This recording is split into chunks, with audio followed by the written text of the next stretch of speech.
Mark. Good evening, my name is Mark and I'm an alcoholic. Thanks to the miracles around these tables, I haven't had a drink since February 10th of 2020. I came from Falls City and I met Jessica, probably around 2 years ago at meetings ranging from Seneca to Bern, Sabetha, Horton, now Hiawatha, Reserve, Falls City. And so that's kind of where our friendship originates at. And the program has led me to have some really good conversations with her. And one of the things that I'm really drawn to is her inquisitive nature. And I know that in Alcoholics Anonymous, sometimes asking too many questions isn't always a good thing. But she asked the right questions, and she's got me thinking. And I think she'll have you guys all thinking too. Why don't you help me welcome Jessica W.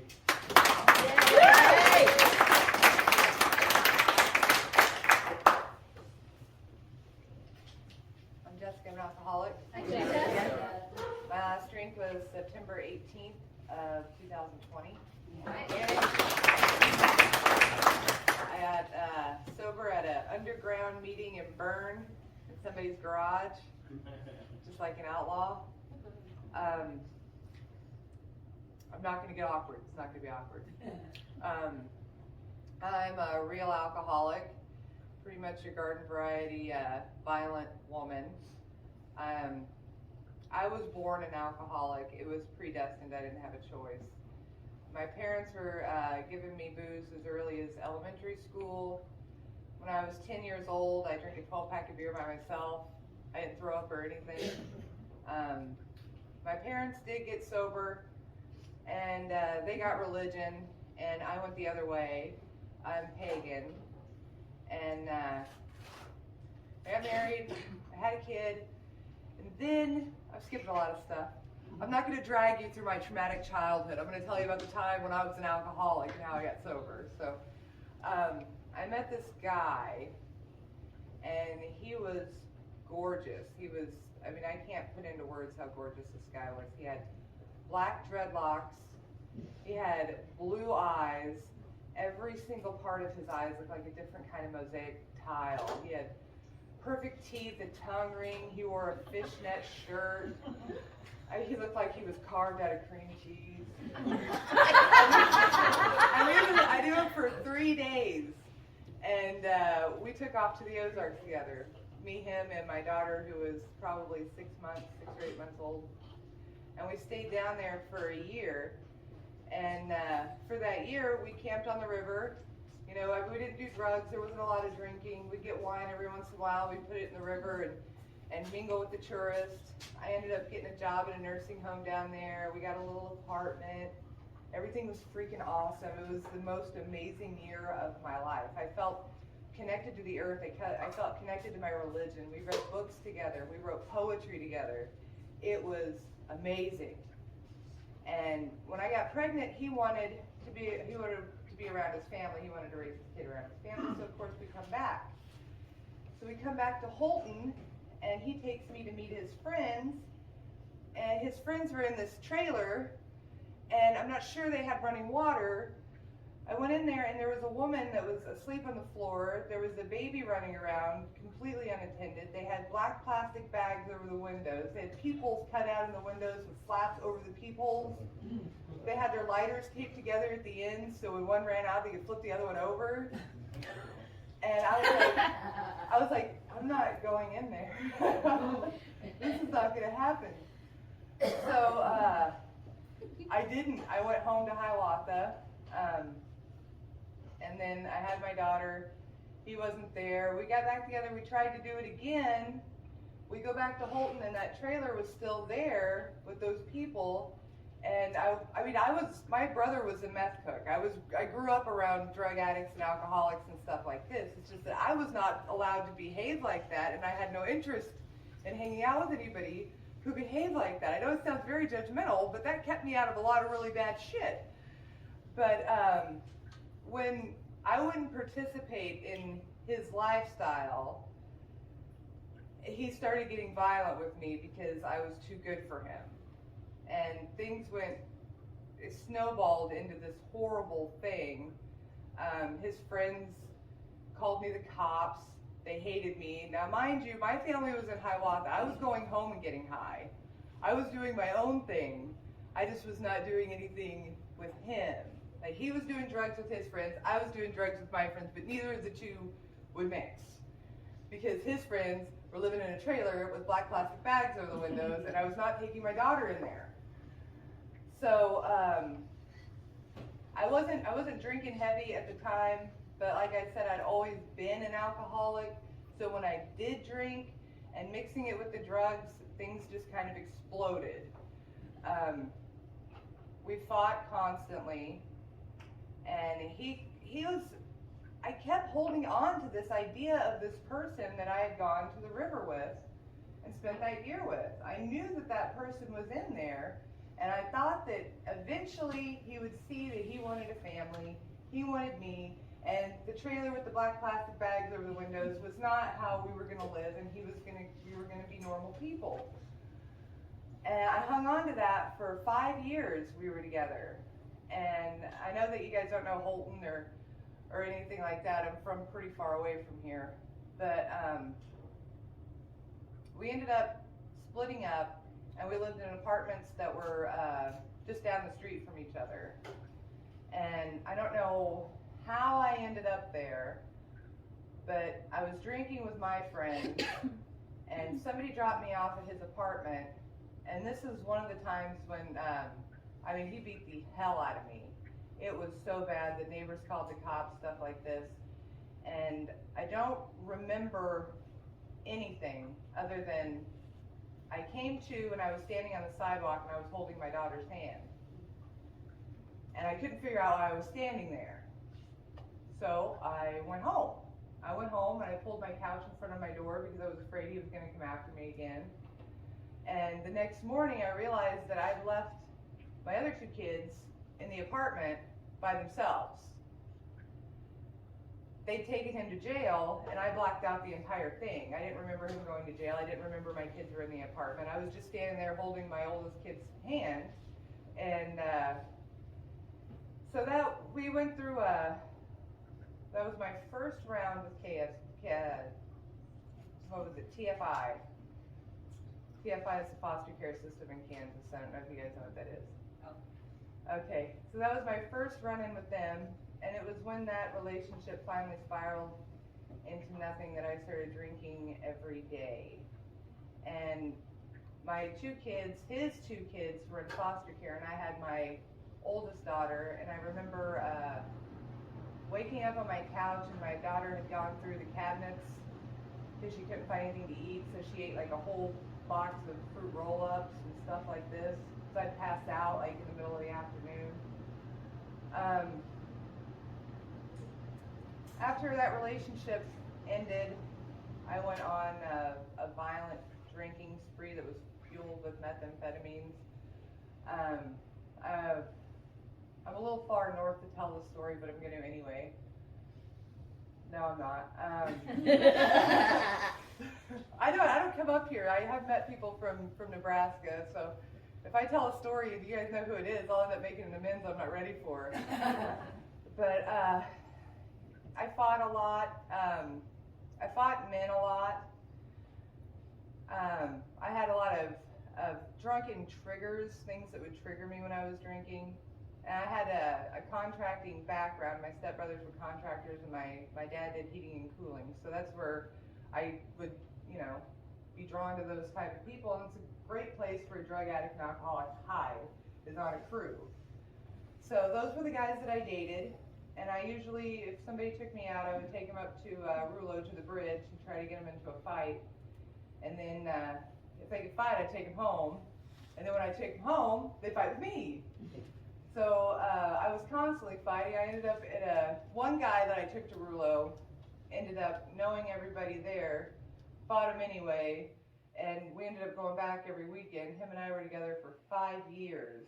That was one of my 5-year relationships. You see, the cycle of abuse is about 5 years. It takes about 5 years for you to realize that you're with a narcissist. I was the narcissist. So after 5 years, they'd usually have enough of my shit. But he was a farmer. We farmed together. And I don't think that I'd ever had a relationship that I wanted to be in after my husband.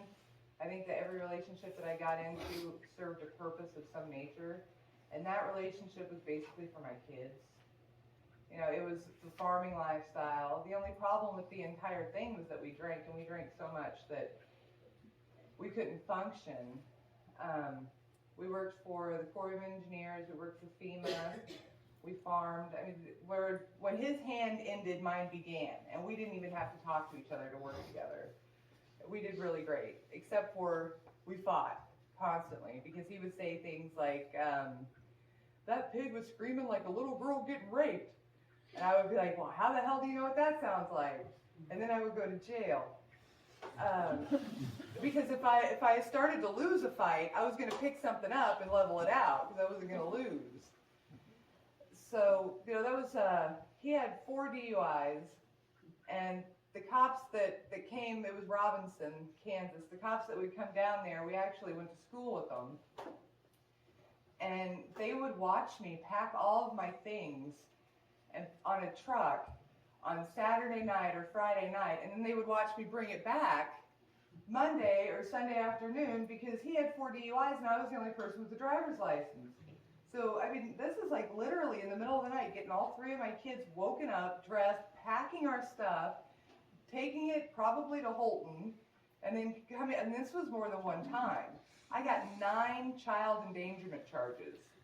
9 child endangerment charges, because I was beating on somebody with a tool in my front yard and my kids were in the house. I was firing a gun at somebody.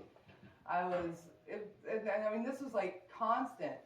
And then there was one day when the cops came to my house and told me, your kids aren't coming home from school today. We put them in foster care. That was the second time my kids were taken away. And that was also the second time that I got into AA. So I cleaned up my act pretty fast. I'm very good at cleaning up my act fast. I even got a blowing device. You know the blowing devices that you get for your car? I got one for my house. So I would breathe into it 3 times a day. And I got my kids back. And I got them back right before Christmas.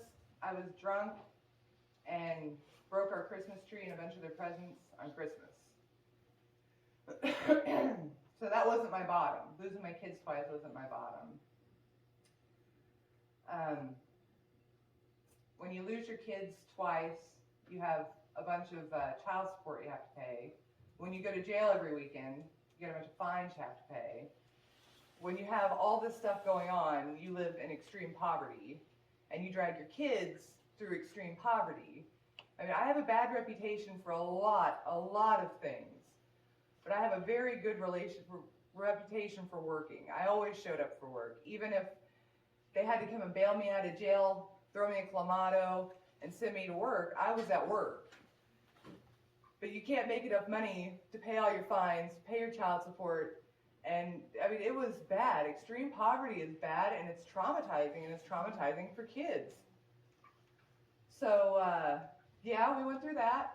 There isn't a lot that I haven't put my kids through, and I think that, you know, I have a pretty hefty amends list, and I've done a lot of really horrible shit. And I think that the hang-up that I have in my recovery right now is the stuff that I put my kids through, because I was too drunk to protect them from anything, and I was bitter and upset that I got dumped with 3 kids. My oldest daughter's dad, he got out scot-free. The younger 2, that guy that I was so in love with is begging for money in Topeka right now. He's homeless. I saw him with my own eyes. Mm-hmm. So, I mean, I had nobody. I just got dumped with these kids. My life was it was shot. I didn't have any reason to be sober. And my middle daughter, who's an amazing person. She was born with more emotional intelligence than I think I'll ever have. But she asked me one time, you know, why can't you stop drinking? Why can't the love that you have for us be a power greater than yourself that'll make you stop drinking. You know, that was hard, and I was like so stubborn. I was like, well, it's my self-care. These 15 shots of vodka I have to have after work. This is my self-care. This is my me time. I have so many responsibilities. Everything is on me. You'll never understand. Yeah, I made it through all that stuff, and I did it by myself.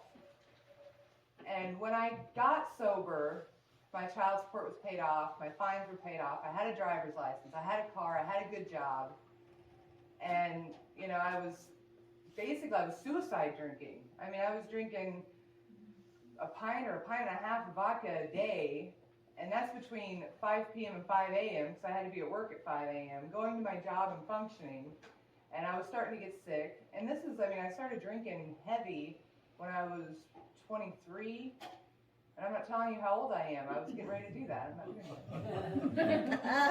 That's a long time of seriously heavy drinking.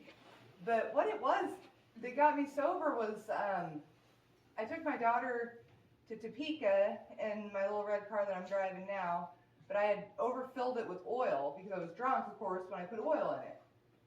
And my boyfriend at the time drove it to St. Louis and back, so I had a crack in the head gasket. And she wanted to go to Topeka and see a movie. And, you know, when you're drunk and stuff, you're like, oh, I'm not letting my kid down. I let my kid down last time. This time I'm not letting my kid down. So I drove her to Topeka with a head gasket cracked in my car, and I'm putting water in it. And while I'm putting water in it, I'm drinking vodka. I had a half pint between Sabetha and Holton. I got another half pint, drank that to Topeka. I was so shit-faced at the movie theater that I couldn't find the way out of the movie theater to go to the bathroom. Somebody actually got out of their seat and helped me find the door. And then I had the guts to come back in the movie theater and proceed to talk through the whole movie.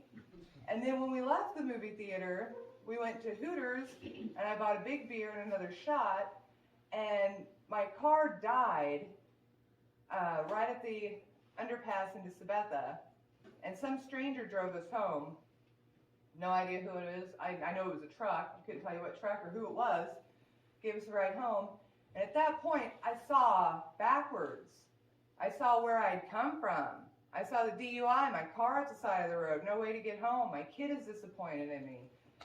And that was kind of, at that point, I started Googling rehab centers, because through my entire drinking career, I had to work under the table because I owed so much money to everybody that they would garnish my wages. So I didn't have insurance to go to rehab, and nobody ever said, I'm telling you, my ex-mother-in-law called me one morning. I'm laying in bed with a horrible hangover. I answer the phone, it's my ex-mother-in-law, and she says, if you had any brains, you'd have turned that gun on yourself. I'm like, what the hell? So I look over, sure enough, there's a gun. I had a gun. I don't remember having a gun. I had the correct bullets for the gun, next to the gun. My house was completely empty. I spent that whole day waiting for the cops to come get me. No freaking clue what happened. But this whole time that I'm doing all this, nobody said, maybe you should go to rehab. Maybe you should do this. Maybe you should stop. They said, you need to learn your limits. That's what they said. And I'm like, well, drink responsibly. What in the hell is the point? So at this point, I started looking for rehab centers because I had insurance. I had the opportunity to go to rehab, and I knew I was, I'm getting older. This is definitely not the show, that I want to put on again. I just moved to Sabetha because I don't know if any of you have ever been single moms, but we have the worst credit rating. We have the worst renters references because we can't pay our bills. So we hop from little town to little town to little town, and when you're an alcoholic, drug addict, single mother, you just start little fires everywhere you go, and then you can't ever go back. So I had just gotten to Sabetha. I got a good job. I got a car. I got a driver's license. I got all this stuff, and I'm screwing up. So I find a rehab. I go to Valley Hope, and my job let me stay for 10 days, which is not long enough. But I did want to get sober. I wanted their full faith, want to get sober for sure. So I spent my 10 days in there, and I come home, and I get drunk. It wasn't directly after. This was, I had drank, but drinking is like, with me, it's like roulette.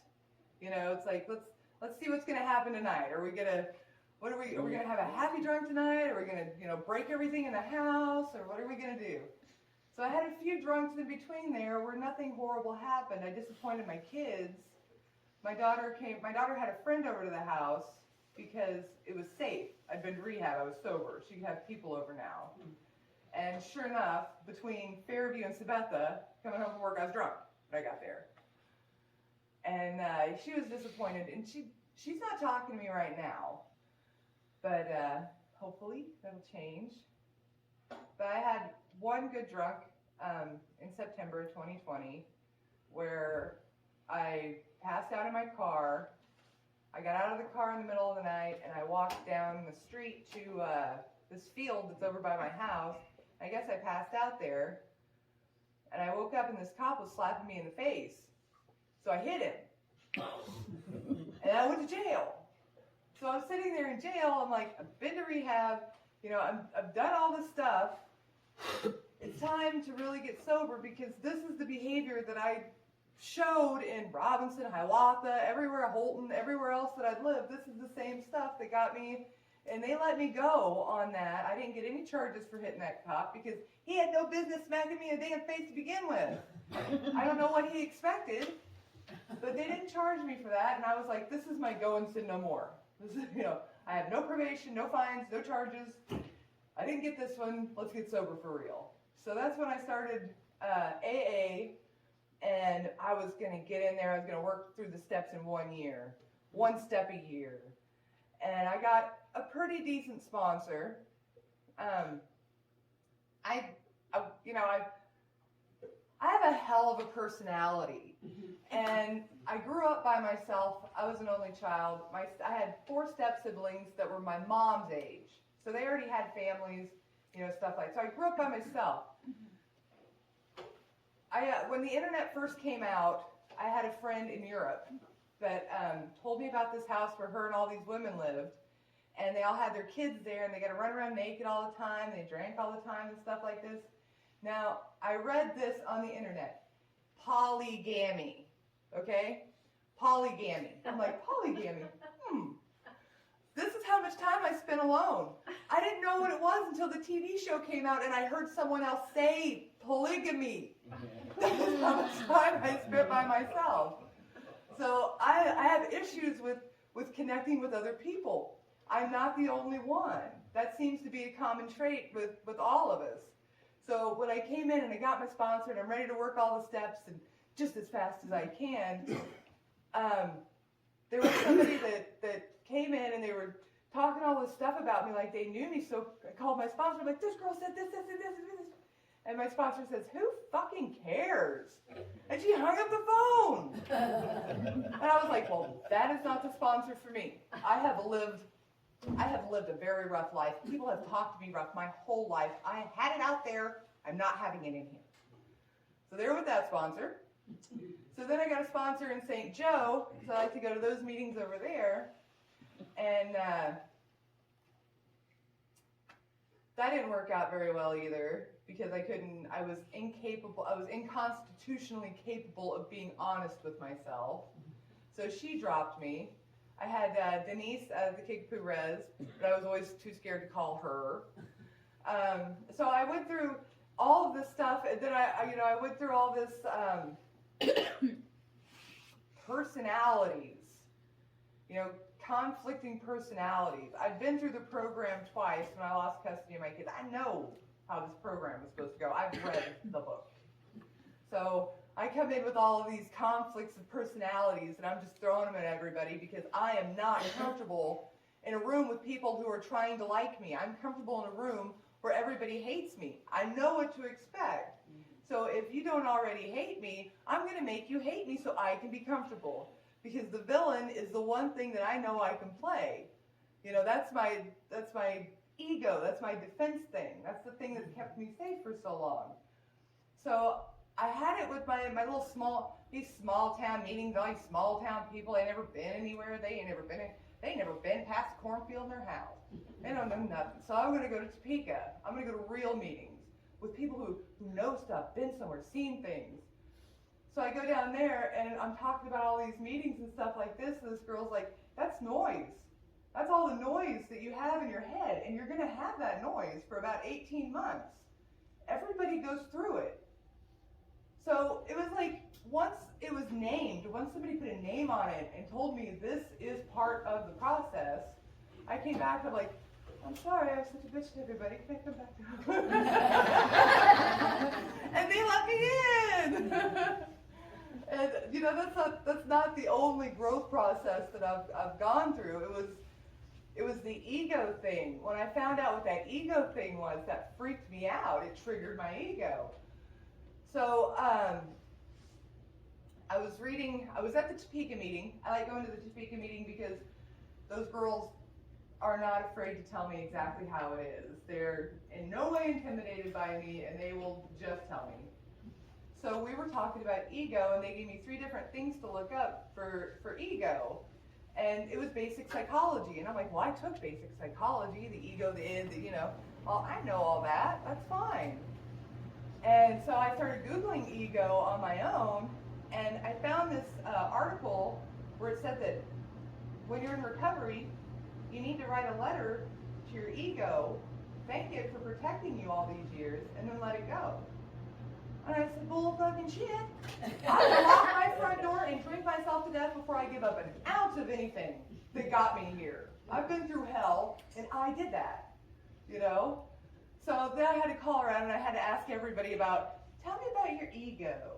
Tell me about your ego. And they're like, well, you can't get rid of your ego. You can't let your ego go. You can't write a letter to your ego. You have to manage it like a child. You have to train your ego. Do I need my ego in this situation? And your ego goes both ways. It's not super inflated, and it's not degrading. Your ego, a balanced ego is what we're looking for. So if you're telling yourself, I'm not good enough, I'll never make it, I can't do this, that is your ego. That is your ego that's trying to trip you up. And if you're like, oh, I'm too good for all this, I'm not going to go over there, I'm too good for those people, also your ego. So it's just like your character defects. 2 sides, 1 coin that you try to keep, balanced.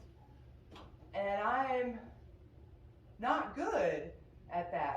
I try to think I am, but I have a saying that the cop that I hit is now transgender and he goes by Jessica. So it's hard to be humble.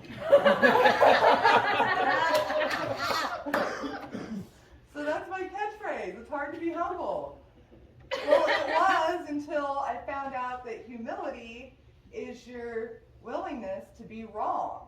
And if you're not willing to be wrong, you're not going to learn anything.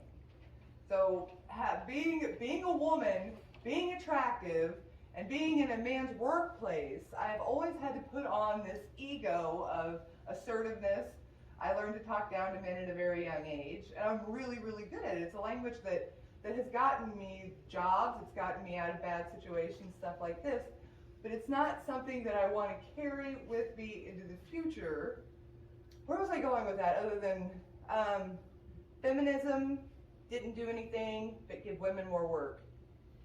That was on a note card I forgot to bring with me. Learning myself, learning who I am. I was in a 6-year relationship when I got into the program, and he was, from my diseased brain, he was a very good guy. He was not abusive. He was pretty decent with my kids. He worked. He had a driver's license and a car. When you're an alcoholic and an addict, that checked off the whole list. He could dress up well too. But he was a pot smoker. And when I got sober, I was like, well, I'm a pot smoker. I don't smoke pot. That's fine. Until, that clarity started to come about, and I'm like, I'm paying all the bills. The only thing he's paying is TV and the car payment. I don't even want that car. He's laying on my couch. He's watching Gone with the freaking Wind. Kind of a grown man lays around stone and watches Gone with the Wind. So that was hard. That was hard getting out of that relationship. But I hadn't had financial security. Like the whole time I was in my adult experience by myself. And when I realized that I was carrying the entire household on my income, I didn't even cry. 6 years. I didn't even cry. Get the hell out of, take your pot and go. My son was having my son's 16 now. He was 14 at the time, and he was smoking pot. So the boyfriend didn't have a problem with the son smoking pot because they smoked pot. Well, my son, this is COVID started, stuff like this. My son was smoking so much pot that he was suicidal. And yeah, my son's a really, really big deal to me. But the boyfriend, he wouldn't put down the pot, even though he saw my son kind of going to hell over it. So gone, he's gone. So now it's just me and my son. I've spent a lot of time by myself. Sometimes I wonder if it's an unhealthy amount of time that I spend by myself, but I spent pretty much my entire childhood by myself. And a lot of my adulthood, I raised my kids by myself, you know? So getting to know myself, simple things like, if I drink 3 cups of coffee at a meeting, I'm all gacked out. And I mean, I'm like, when I got sober, I found out that there's stuff that I can't eat, stuff that makes me bloat, stuff that, you know, gives me a headache. I found out that I don't like the music that I thought I did. I don't like being yelled at. So I don't like loud music that's screaming at me.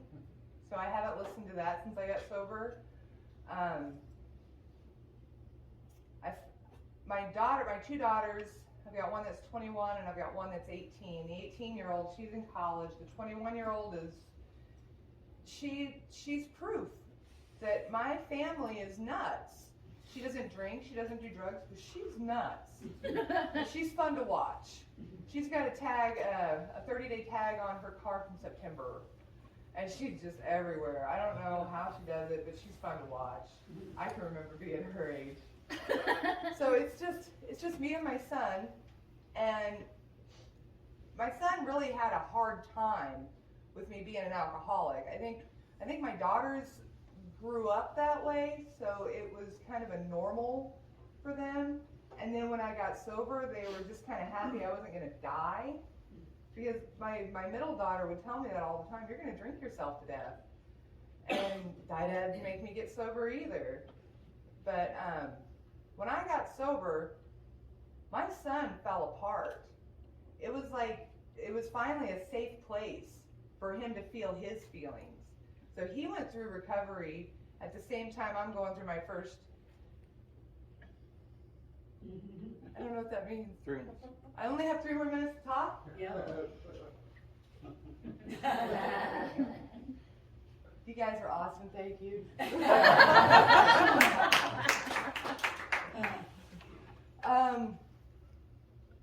Yeah, I've been sober for 16 months, and thank you for having me.